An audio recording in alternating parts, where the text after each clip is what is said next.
is just an excerpt from chapter 47. He speaks about our divine origin, our hidden history.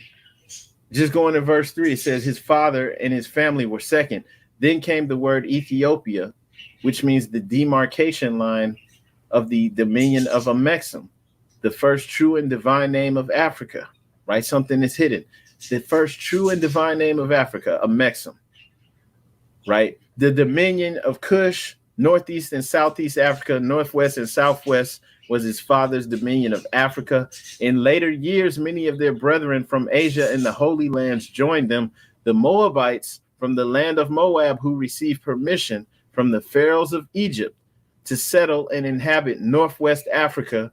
They were the founders and are the true possessors of the present Moroccan Empire. With the Canaanite, Hittite, and Amorite brethren who sojourned from the land of Canaan seeking new homes, their dominion and inhabitation extended from northeast and southwest Africa across the great Atlantis, even unto the present North, South, and Central America, and also Mexico and the Atlantis Islands, before the great earthquake, which caused the great Atlantic Ocean. Now, this, just in case anybody's like, what does that mean? Right? This is speaking about our ancestry, saying that the Moabites, right, along with the Canaanites, Hittite, and the Amorite brethren, extended their dominion from northeast and southwest Africa across the great Atlantis. The great Atlantis, the name for that became this thing that became the Atlantic Ocean, right? They were in this part of Africa, but also into North, South, and Central America, right? Mexico and the Atlantis Islands. And that they've been over here since before the great earthquake, which caused the Atlantic Ocean. So this is explaining the dominion, right? The possession, the property, or the land that our ancestors had, and also a time frame. This happened way before colonization, right? So the people are related, and since this happened before that earthquake, which caused the Atlantic Ocean, for us, this is Northwest Africa or Northwest Amexem. We are the true possessors of the present Moroccan Empire because it's right here where we stand. All right. And I'm going to show you why that claim is not just, these aren't just words in a book.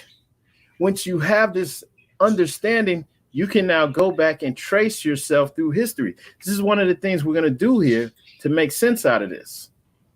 And this is good for anyone, whether you're you've been studying for a while, or even people who are new to this, because we're going to trace ourselves back through history right here.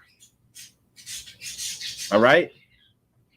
But I want you to hear this first so that as we trace ourselves back through history, you'll understand, okay, so this was what this man named Noble Drew Ali, this is what he brought to our people in the 1920s, right? You see this black and white photo, 1928. This is what, and I don't even know if he graduated high school, right? He probably didn't. I mean, I don't know because there's no records of it. So he probably didn't even go to high school. And yet, this is the information and the understanding that he's bringing to our people that, hey, you know, this is who our ancestors are. And that they've been over here, even in the Americas, since before the earthquake that caused the Atlantic Ocean. He's letting people know that the rivers are man-made. The Nile River was dredged and made by the ancient pharaohs of Egypt in order to trade with the surrounding kingdoms. Also, the Niger River was dredged by the great pharaoh of Egypt in those ancient days for trade, and it extended eastward from the river Nile, westward across the great Atlantic. It was used for trade and transportation, that extending westward across the great Atlantic. This may explain why within the Atlantic Ocean, right, you have the ocean streams, these underwater river currents. And so the sailors, they knew this. I mean, they still know it today. to get on that current, and it'll ride them to their destination faster. It'll get them to where they're going faster. So there's underwater river currents in the ocean. And so he's saying that this is man-made. And so this river was created.